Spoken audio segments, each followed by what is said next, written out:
sandals at dress. Ito. At school bag. School shoes at saka school bag. Laruan.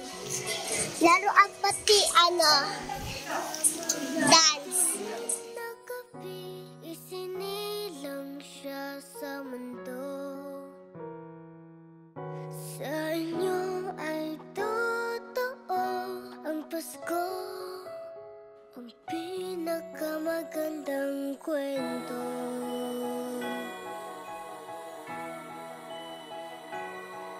Laging nasa ating tabi ang mga Hi, we are now heading to Pampanga for Born to be a Blessing Year 2.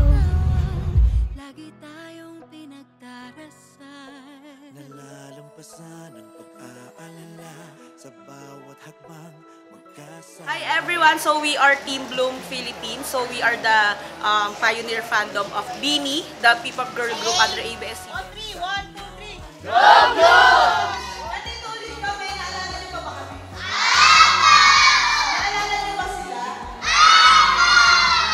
So we are doing this Christmas donation drive. Actually, it's our second year na to visit this shelter here in Pampanga. So we are donating and helping these kids, the young kids specifically. So sila yung naging napili naming recipient ng Christmas donation drive namin. It's actually our second year. Perfect kasi since BINI kasi is composed of 8 young women and yung mga bata na nandito is mga young women din. So sobrang perfect nila na at least ma-inspire yung BINI din and ma-inspire yung mga bata sa BINI. Actually, last year, naka-visit na yung BINI dito, pero this year kasi medyo naging busy sila. So, kami na lang yung nagdala ng mga donations from home. So, ayun, hopefully magtuloy-tuloy until next year at sa mga susunod pang taon.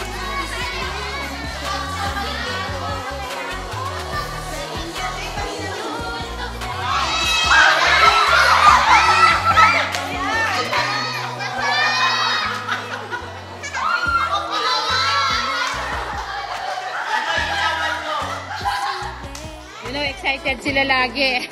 Masaya sila. Hindi sila nakakatulog madalas kapag Christmas time. Yes, kapag alam nila na na-surprise daw sila. Kasi that time wala ako, na-surprise sila na hindi nila alam na kasama pala yung mga BINI. Alam nila kayo lang, mga supporters ng BINI na nabigla daw sila. Kaya nung pagdating ko, kwento sila ng kwento ng ganyan. Excited na excited sila. Kasi yung iba sa kanila nangangarap din maging artista. We decided to go back sa this year sa CHEL, same last year. Sa preparations, nag-start kami from scratch. Siyempre, yung pagbuo ng core team. Pinili namin yung mga hindi pa nag-lead sa mga past projects ng Team Bloom PH. And yun, pagbuo ng core team, then yung mga meetings per team, and dun sa pagbili ng mga kailangan sa donation drive. And yun, tas yung pagbuo ng final mga programs, mga games.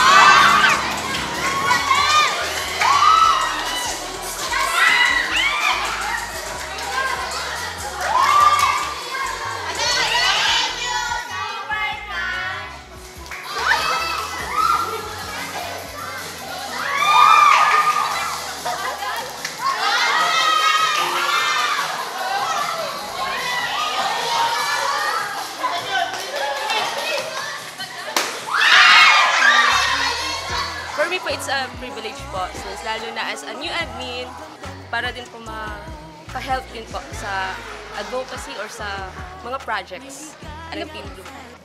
First time na makasama dito, syempre sobrang saya kasi I was able to bring back yung blessings na natanggap namin for the whole year, 'di ba? Yung success ng BINI ngayong 2023 is yung karera nila is maganda. So para i-share natin dun sa mga bata, is such a blessing na rin. I'm happy and grateful kasi after 2 years of having birthday donation drive of Imika, finally nakarating din ako dito and sobrang saya na makita yung mga bata. Sobrang saya talaga. Like, na-enjoy ko lang siya sa game, sa pagbigay ng mga supplies. Yung cash donation.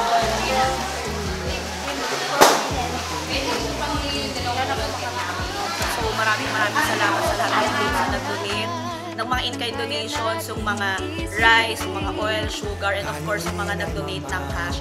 Maraming salamat sa inyong Blooms. Kasi pinagkatiwalaan nyo kami na ihatid yung donation para mapasaya yung mga bata na nandito. So maraming salamat sa inyong lahat. So alam, mag-thank you sa mga Blooms na nag-donate and sa mga support sa project ng Blue Age. Sana patuloy natin to, and sana hanggang next year magawa ulit natin to, and balik tayo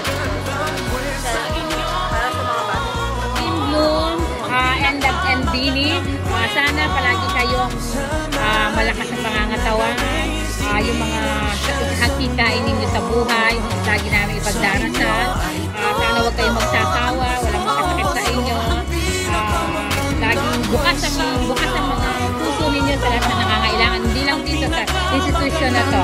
Sana sa iba pang mga opportunities na meron kayong pagkakataon na magbigay din. Sana bigyan nyo din ng tulong. Salamat. Of course, sa Bini and sa admins na nandito, and sa mga wala rin.